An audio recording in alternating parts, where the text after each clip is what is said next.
ಕನ್ನಡ ಸಾಹಿತ್ಯ ಪರಿಷತ್ ಬೆಳಗಾವಿ ಜಿಲ್ಲೆ ಮತ್ತು ಕನ್ನಡ ಸಾಂಸ್ಕೃತಿಕ ಭವನ ಕ್ಷೇಮಾವತಿ ಸಂಘ ಆಶ್ರಯದಲ್ಲಿ ಬೆಳಗಾವಿ ಜಿಲ್ಲೆಯ ಶತಮಾನ ಕಂಡ ಸಾಹಿತಿಗಳು ತಿಂಗಳ ಮಾಲಿಕೆ ಉಪನ್ಯಾಸ ಮಾಲಿಕೆಯಲ್ಲಿ ಇಂದು ಸಿದ್ದಯ್ಯ ಪುರಾಣಿಕ್ ಅವರ ಬದುಕು ಮತ್ತು ಅವರ ಬದುಕು ಬರಹ ಕುರಿತು ಉಪನ್ಯಾಸ. ಈ ಒಂದು ಕಾರ್ಯಕ್ರಮದಲ್ಲಿ ಗೌರವ ಸನ್ಮಾನವನ್ನು ಸ್ವೀಕರಿಸಲಿಕ್ಕೆ ಸನ್ಮಾನ್ಯ ಶ್ರೀ ಡಾಕ್ಟರ್ ಪ್ರಭಾಕರನ್ನ ಕೋರೆಯವರು ಬರಬೇಕಾಗಿ ಕಾಣಿಸ್ತದೆ. ಅವರು ಅನುಪಸ್ಥಿತಿಯಲ್ಲಿ ಅವರಿಗೆ ವಂದನೆಗಳನ್ನು ಸಲ್ಲಿಸುತ್ತಾ ಅವರು ಅಮೆರಿಕಕ್ಕೇನೋ ಹೋಗಿದ್ದಾರಂತೆ. ಬೆಳಗಾವಿ ಜಿಲ್ಲೆ ಕನ್ನಡ ಪರಿಷತ್ ಅಧ್ಯಕ್ಷರಾಗಿರತಕ್ಕಂಥ ಶ್ರೀಮತಿ ಮಂಗಳಾ ಅಕ್ಕ ಮೆಟ್ಗೂಡ್ ಅವರಿಗೆ ವಂದಿಸುತ್ತಾ, ಉಪನ್ಯಾಸಕರಾಗಿ ದಿವಂಗತ ಡಾಕ್ಟರ್ ಸಿದ್ದಯ್ಯ ಪುರಾಣಿಕ್ ಅವರ ಬದುಕು ಮತ್ತು ಬರಹ ಕುರಿತು ವಿಷಯ ಮಂಡಿಸಿರತಕ್ಕಂತಹ ಮೃತ್ಯುಂಜಯ ಸ್ವಾಮಿಗಳು ಹಿರೇಮಠ ಸಾಹಿತಿಗಳು ಗಂದಿಗೋಳ್ ಅವರಲ್ಲಿ ವಂದಿಸುತ್ತಾ, ಗೌರವ ಸನ್ಮಾನವನ್ನು ಸ್ವೀಕರಿಸಿದಂತ ಅಂದರೆ 125 ಅಂಕಗಳಿಗೆ 125 ಅಂಕಗಳ ಭಾಷೆಯಲ್ಲಿ ಪಡೆದಿರತಕ್ಕಂತಹ ಕುಮಾರಿ ವಿದ್ಯಾ ಸಿದ್ದಪ್ಪ ಕಾಗಿ ಅವರು ಈ ಒಂದು ಗೌರವ ಸನ್ಮಾನವನ್ನು ಕೂಡ ಇವತ್ತು ಸ್ವೀಕರಿಸಿದ್ದಾರೆ. ಅದೇ ರೀತಿಯಾಗಿ ವೇದಿಕೆ ಮೇಲೆ ಆಶೀನರಾಗಿರತಕ್ಕಂತಹ ನಮ್ಮ ವೀರಶೈವ ಸಮಾಜದ ಅಧ್ಯಕ್ಷರಾಗಿರ್ತಕ್ಕಂತಹ ರತ್ನಕ್ಕ ಬೆಲ್ಲದವರಲ್ಲಿ ವಂದಿಸುತ್ತಾ, ಮೋಹನ್ ಪಾಟೀಲ್ ಅವರಲ್ಲಿ ವಂದಿಸುತ್ತಾ, ಅದೇ ರೀತಿಯಾಗಿ ಶ್ರೀ ಸುರೇಶ್ ನರಗುಂದ್ ಅವರೇ, ಕಾರ್ಯಕ್ರಮದ ಕಾರ್ಯದರ್ಶಿಗಳಾಗಿರತಕ್ಕಂತಹ ಕನ್ನಡ ಸಾಹಿತ್ಯ ಪರಿಷತ್ ಬೆಳಗಾವಿ ಜಿಲ್ಲೆಯ ಶ್ರೀ MY ಮೆಣಸಿನಕಾಯಿ ಅವರೇ ಮತ್ತು ಮೋಹನ್ ಪಾಟೀಲ್ ಸರ್ ಅವರೇ, ಎಲ್ಲ ತಾಲೂಕಾ ಮಟ್ಟದ ಅಧ್ಯಕ್ಷರೇ ಹಾಗೂ ಕಾರ್ಯಕ್ರಮಕ್ಕೆ ಆಗಮಿಸಿರತಕ್ಕಂತಹ ಎಲ್ಲ ಆತ್ಮೀಯ ಶರಣು ಬಂಧುಗಳು, ಈಗಾಗಲೇ ಒಳ್ಳೆಯ ಉಪನ್ಯಾಸವನ್ನು ತಾವೆಲ್ಲರೂ ಆಲಿಸಿದ್ರಿ. ನಾನು ಎಲ್ಲಿ ಹೋಗಿರ್ತೀನಿ ಅಲ್ಲಿ ವೇದಿಕೆ ಮೇಲೆ ಇದ್ದಾಗ ಶ್ರೀಗಳು ಇರ್ತಾರೆ, ಹೀಗಾಗಿ ನನಗೆ ಮಾತಾಡಕ್ಕೆ ಅವಕಾಶ, ನಾನು ಏನು ಹುಡುಕಬೇಕು ಅನ್ನೋದು ನನಗೆ ತಿಳಿಯೋದಾಗಿದೆ.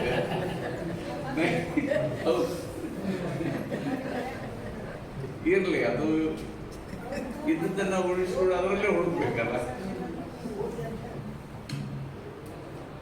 ಶ್ರೀಗಳ ಒಂದು ಭಾಷಣ ಮಾಲಿಕೆಯನ್ನ ಉತ್ತಮವಾಗಿರತಕ್ಕಂಥ ಭಾಷಣವನ್ನು ನಾವೆಲ್ಲರೂ ಅದರ ಆನಂದ ಸಿರಿಯನ್ನ ಸವಿದಿದ್ದೇವೆ.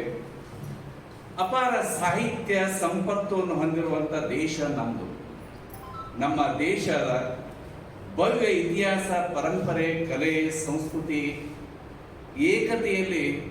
ಅನೇಕತೆಯಲ್ಲಿ ಏಕತೆಯ ಪರಿಚಯವನ್ನು ಮಾಡಿಕೊಡುವಂಥದ್ದು ಯಾವುದು ಅಂತಂದ್ರೆ ಅದು ಸಾಹಿತ್ಯ.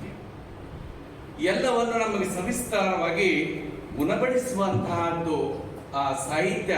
ಶಿಕ್ಷಣ ಕ್ಷೇತ್ರದಲ್ಲಿ ಇರೋರು ಅದನ್ನು ರಚನೆ ಮಾಡಿ ಅದನ್ನ ಕೊಡ್ತಾರೆ.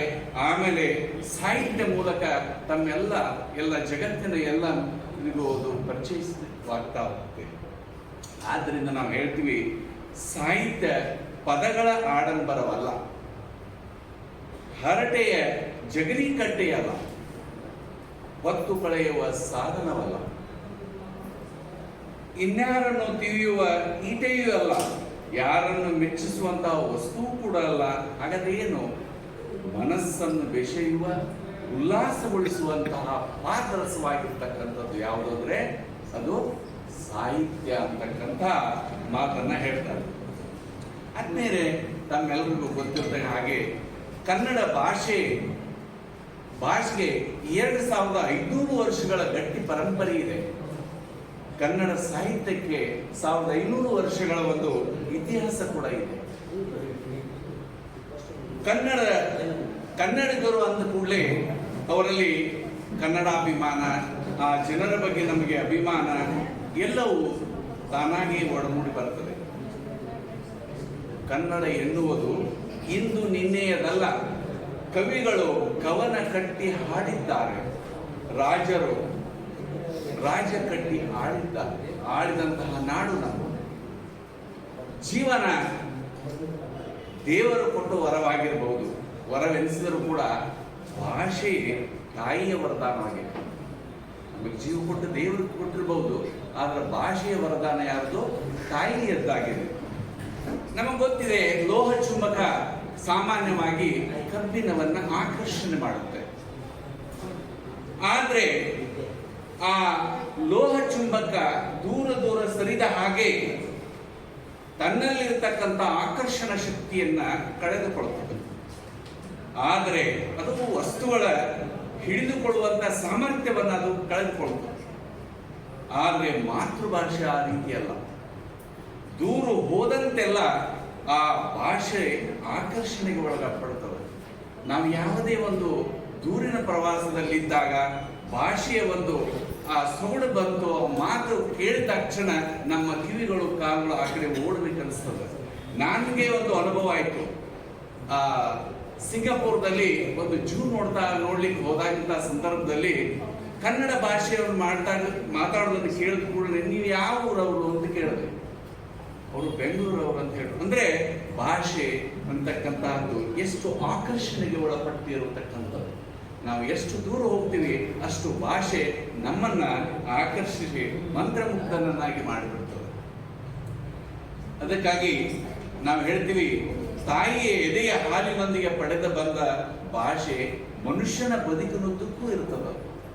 ಅದು ನಮ್ಮ ಹೃದಯದ ಒಳಪದರಿನಲ್ಲಿ ಸ್ಥಾನವನ್ನು ಪಡೆದುಕೊಂಡಿರುತ್ತೆ. ಆ ಭಾಷೆಯನ್ನ ನಾವು ಕಳ್ಕೊಂಡ್ರೆ ನಮ್ಮನ್ನೇ ನಾವು ಕಳೆದುಕೊಂಡಂತಾಗುತ್ತೆ. ಆದ್ದರಿಂದ ಅತ್ಯಂತ ಪ್ರತಿಕೂಲವಾಗಿರ್ತಕ್ಕಂಥ ಪರಿಸ್ಥಿತಿಯಲ್ಲೂ ಕೂಡ ಮನುಷ್ಯ ತನ್ನ ಭಾಷೆಯನ್ನ ಬಿಟ್ಟು ಕೊಡಬಾರದು. ಕೊಟ್ಟದ್ದಾದ್ರೆ ಆ ಮನುಷ್ಯ ತನ್ನನ್ನ ತಾನು ಕಳೆದುಕೊಂಡಂತೆ ಅಂತ ಹೇಳ್ತಾರೆ.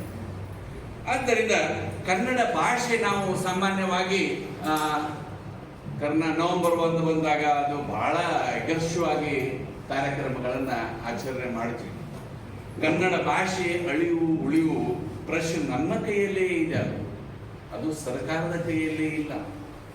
ಕನ್ನಡದ ಭಾಷೆಯನ್ನು ಬೆಳೆಸಬೇಕು, ಉಳಿಸಬೇಕು ಅಂತಂದ್ರೆ ನಾವು ಪ್ರತಿಯೊಬ್ಬರು ಕನ್ನಡಿಗರು ಕನ್ನಡವನ್ನ ಮಾತನಾಡಲು ಕಲಿಬೇಕು, ಕನ್ನಡವನ್ನ ಮಾತಾಡಬೇಕು. ಮಕ್ಕಳಿಗೂ ಕೂಡ ಕನ್ನಡದಲ್ಲಿ ನಾವು ಪ್ರತಿ ದಿವಸ ಮಾತಾಡಲಿಕ್ಕೆ ಹೇಳ್ಕೊಡ್ಬೇಕು. ನಾವು ಮಮ್ಮಿ ಡ್ಯಾಡಿ ಸಂಸ್ಕೃತಿಗೆ ಬಂದಾಗಿನಿಂದ ಅದು ಕಡಿಮೆ ಆಗ್ತಾ ಇದೆ. ಜನ ಎಷ್ಟೆಷ್ಟು ಕನ್ನಡವನ್ನ ಬಳಸ್ತಾರೋ ಆ ಬಳಸುವಿಕೆಯಿಂದ ಮಾತ್ರ ಅದು ಬೆಳೆಯಲಿಕ್ಕೆ ಸಾಧ್ಯವಾಗ್ತದೆ ಅಂತಕ್ಕಂಥ ಮಾತು. ಇದನ್ನ ಹೇಳ್ತಾರೆ. ಈಗ ಪ್ರತಿ ತಿಂಗಳ ಈ ಉಪನ್ಯಾಸ ಮಾಲಿಕೆಯನ್ನು ಹಾಕಿಕೊಂಡಿರುವ ಉದ್ದೇಶ ಏನು? ನಮ್ಮ ಭಾಷೆಯನ್ನು ಬೆಳೆಸಬೇಕಾಗಿದೆ. ಬದುಕು ಎಂದರೆ ನದಿಯ ಹಾಗೆ ಅಂತ ಹೇಳ್ತೀವಿ. ಇದು ಕೊನೆ ಇಲ್ಲದ ಪಯಣ. ನಮ್ಮ ಜೊತೆ ಶಾಶ್ವತವಾಗಿ ಯಾವುದೂ ಉಳಿಯೋದಿಲ್ಲ. ಉಳಿಯುವುದು ಒಂದೇ, ಅದು ಹೃದಯ ತಟ್ಟಿದ ನೆನಪುಗಳು ಮಾತು. ಹಾಗಾದ್ರೆ ಆ ಹೃದಯ ತಟ್ಟಿದಂತಹ ನಮ್ಮ ಹೃದಯ ತಟ್ಟಿದಂತಹ ಮಾತುಗಳು ಯಾವುವು? ಯಾರು ನಮ್ಮ ಹೃದಯವನ್ನು ತಟ್ಟಿದಂಥವರು? ನಮ್ಮ ದೇಶದಲ್ಲಿ ಸಾಕಷ್ಟು ದಾರ್ಶನಿಕರು, ಚಿಂತಕರು, ಸಾಧು ಸಂತರು, ಮಹನೀಯರು ಆಗಿ ಹೋಗಿದ್ದಾರೆ. ಅವರು ತಮ್ಮ ಬೆಳಕನ್ನ ಈ ಭೂಮಿ ಮೇಲೆ ಬೆಳಗಿ ಬಿಟ್ಟು ಹೋಗಿದ್ದಾರೆ. ಅವರ ನಮ್ಮ ಹೃದಯವನ್ನು ತಟ್ಟಿದಂತ ಮಹಾನ್ ವ್ಯಕ್ತಿಗಳು. ಆ ಮಹಾನ್ ವ್ಯಕ್ತಿಗಳ ನೆನಪು ಮಾಡಿಕೊಳ್ಳುವ ದಿನವೇ ಈ ಒಂದು ಉದ್ದೇಶವಾಗಿದೆ. ಆದ್ದರಿಂದ ಈ ಬೆಳಗಾವಿ ಜಿಲ್ಲೆಯ ಕನ್ನಡ ಸಾಹಿತ್ಯ ಪರಿಷತ್ತಿನ ವತಿಯಿಂದ ಬೆಳಗಾವಿ ಜಿಲ್ಲೆಯ ಶತಮಾನ ಕಂಡ ಸಾಹಿತಿಗಳು ಮಾಲಿಕೆಯ ತಿಂಗಳ ಕಾರ್ಯಕ್ರಮದಲ್ಲಿ ಈ ಶತಮಾನದಲ್ಲಿ ಆಗಿ ಹೋಗಿರತಕ್ಕಂತಹ ಸಾಹಿತಿಗಳು, ಹಿರಿಯ ಸಾಹಿತಿಗಳನ್ನ ನೆನೆಸಿಕೊಳ್ಳುವ ನಿಟ್ಟಿನಲ್ಲಿ, ಅವರನ್ನ ಸ್ಮರಿಸುವ ನಿಟ್ಟಿನಲ್ಲಿ, ಅವರ ಸಾಧನೆಗಳನ್ನು ಪರಿಚಯಿಸುವ ನಿಟ್ಟಿನಲ್ಲಿ ಈ ನಮ್ಮ ಮುಂದಿನ ಪೀಳಿಗೆಗೆ ಆ ಹಿರಿಯರನ್ನ ಪರಿಚಯಿಸಿ ಪ್ರೇರಣೆ ಕೊಡಲಿಕ್ಕೆ ಇಂತಹ ಕಾರ್ಯಕ್ರಮದ ಬಹಳ ಅವಶ್ಯಕವಾಗಿ ಇದ್ದಾವೆ. ಆ ನಿಟ್ಟಿನಲ್ಲಿ ನಮ್ಮ ಬೆಳಗಾವಿ ಜಿಲ್ಲೆಯಲ್ಲಿ ಆಗಿ ಹೋಗಿರತಕ್ಕಂತಹ ಸಾಕಷ್ಟು ಮಹನೀಯರಿದ್ದಾರೆ. ಬೆಡಗೇರಿ ಕೃಷ್ಣ ಶರ್ಮಾ ಅವರು ಇರಬಹುದು, ಎಸ್ ಸಿ ನಂದಿಮಠ ಅವರು, ಚಂದ್ರಶೇಖರ್ ಕಂಬಾರ ಅವರು ಇನ್ನಿದ್ದಾರೆ, ಜಿಚ್ನಿ ಅವರು, ಬಸವರಾಜ್ ಕಟ್ಟಿಮನಿ ಅವರು, ಚಂಬಾ ಜೋಶಿ ಅವರು, ಶಾಂತಾದೇವಿ ಮಾಳವಾಡ್ ಅವರು, ಸಾಲಿ ರಾಮಚಂದ್ರ ರಾಯರು, ಅಕ್ಬರ್ ಅಲಿ ಅವರು, ಸಿದ್ದರಾಮ ಪುರಾಣಿಕ್ ಅವರು, ಉಪಾಧ್ಯಾಯ ಅವರು, ಸಿದ್ದಯ್ಯ ಪುರಾಣಿಕ್ ಅವರು, ಹೀಗೆ ಈ ಶತಮಾನದಲ್ಲಿ ಆಗಿ ಹೋಗಿರ್ತಕ್ಕಂಥ ಸಾಕಷ್ಟು ಸಾಹಿತಿಗಳಿದ್ದಾರೆ. ಆ ಎಲ್ಲ ಸಾಹಿತಿಗಳನ್ನ ಸ್ಮರಿಸುವಂತಹ ಈ ಕಾರ್ಯಕ್ರಮ ನಿಜವಾಗಿಯೂ ಅರ್ಥಪೂರ್ಣವಾಗಿರ್ತಕ್ಕಂಥ ಕಾರ್ಯಕ್ರಮ ಅಂತ ಅನಿಸ್ತದೆ. ನಾವು ಕೇವಲ 4-5 ಜನ ಬಂದಿದ್ದಾರೆ, 10-15 ಜನ ಬಂದಿದ್ದಾರೆ ಅಂತಕ್ಕಂಥ ಭಾವನೆಯಿಂದ ಕಡಿಮೆ ಮಾತಾಡಲಿಕ್ಕೆ ಹೋಗೋದು ಅದೇನಷ್ಟು ಸರಿಯಲ್ಲ. ಯಾಕೆ ಇದ್ದವರ ಗಟ್ಟಿ ಕಾಣ ಇದ್ದಾರಲ್ಲ, ಆ ಗಟ್ಟಿ ಮನಸ್ಸುಗಳಿಗೆ ನಮ್ಮ ಹೃದಯದಲ್ಲಿ ಇರತಕ್ಕಂಥ ಭಾವನೆಗಳನ್ನ ಹಂಚಿಕೊಳ್ಳೋದು ಸೂಕ್ತ ಅಂತಕ್ಕಂಥ ಮಾತು. ಸಾಹಿತ್ಯವು ಮನಸ್ಸಿಗೆ ಮುದವನ್ನು ನೀಡುವಂತಹದ್ದು, ಒಂದು ಅಮೂಲ್ಯವಾದ ಸಾಧನ. ಮನುಷ್ಯ ಸಾಹಿತ್ಯವಿಲ್ಲದೆ ಜೀವನವಿಲ್ಲ, ಜನಜೀವನವಿಲ್ಲದೆ ಸಾಹಿತ್ಯವಿಲ್ಲ ಎನ್ನುವ ಮಾತಿನಂತೆ ಸಮಾಜದ ಸ್ವಾಸ್ಥ್ಯ ಸಂಸ್ಕೃತಿಗೆ ಒಳ್ಳೆಯ ಸಾಹಿತ್ಯಗಳು ಬೇಕಾಗ್ತವ ಅಂತಕ್ಕಂಥ ಮಾತು ಮುಖ್ಯವಾಗಿದೆ. ಇನ್ನ ನಾವು ಈ ಶತಮಾನದಲ್ಲಿ ಆಗಿ ಹೋಗಿರತಕ್ಕಂಥ ಸಾಹಿತಿಗಳ ಕುರಿತಾಗಿ ಇವತ್ತಿನ ದಿವಸ ಅವರ ಬದುಕು ಮತ್ತು ಬರಹ ಅಂತಕ್ಕಂಥ ವಿಷಯವನ್ನ ಈಗಾಗಲೇ ಸಾಕಷ್ಟು ಮಂಡನೆಯನ್ನ ಮಾಡಿದ್ದಾರೆ ಶ್ರೀಗಳು. ನನಗೆ ಉಳಿದಿರ್ತಕ್ಕಂಥದ್ದು ಯಾವುದೂ ಇಲ್ಲ. ನಾನು ಕೊನೆಗೆ ಒಂದು ವಿಚಾರ ಮಾಡಿದೆ, ಕುವೆಂಪು ಅವರು ಹೇಳಿದ್ದನ್ನಷ್ಟು ಹೇಳಿಬಿಡೋಣ ಅಂತ. ಅದನ್ನ ಹೇಳಿಬಿಟ್ರು ಅವರು, ಅದನ್ನು ಮುಗಿಸ್ಬಿಟ್ರು. ಹೀಗಾಗಿ ಪುಸ್ತಕನ ಮುಗಿದ ಬಳಕ ಇನ್ನೇನು ಹೇಳೋದು ಅಂತಕ್ಕಂಥ ವಿಚಾರ ನನ್ನಲ್ಲಿ ಮೂಡಿತು. ಆದರೂ ಇರಲಿ, ಸಿದ್ದಯ್ಯ ಪುರಾಣಿಕ್ ಅವರ ಒಂದು ವ್ಯಕ್ತಿತ್ವದ ಬಗ್ಗೆ 1 ತಾಸು 2 ತಾಸು ಅವರು ಹೇಳಿದಾಗೆ ಹೇಳಲಿಕ್ಕೆ ಸಾಧ್ಯನೇ ಇಲ್ಲ.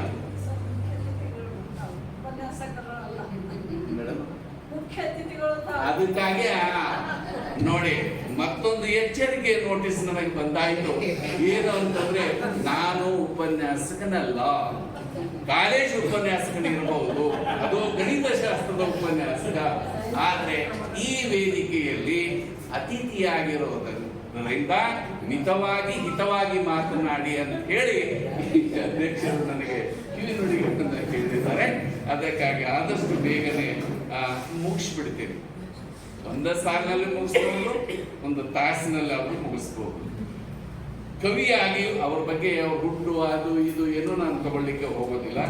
ಕವಿಯಾಗಿ ವಚನಕಾರರಾಗಿ ಹೊರಹೊಮ್ಮಿದವರು ಸಿದ್ದಯ್ಯ ಪುರಾಣಿಕರು.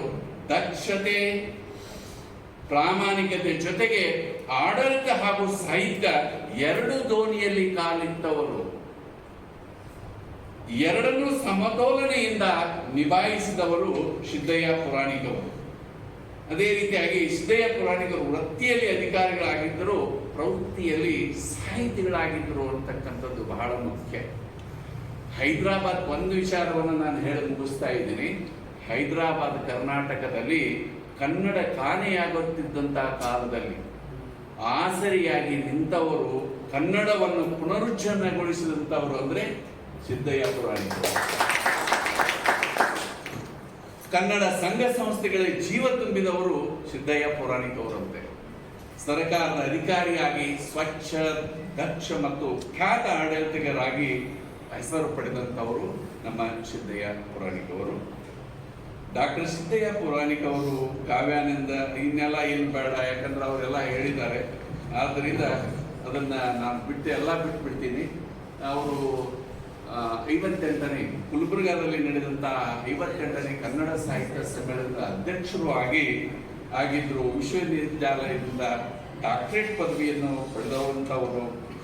ಇನ್ನು ಅವರು ಬಿಟ್ಟಿರೋದು ಅಂದರೆ ಸರ್ ಬಿಟ್ಟಿರೋದು ಮಕ್ಕಳಿಗಾಗಿ ರಚಿಸಿದಂತಹ ಅವರು ಕೆಲವೊಂದು ಅದಾವ.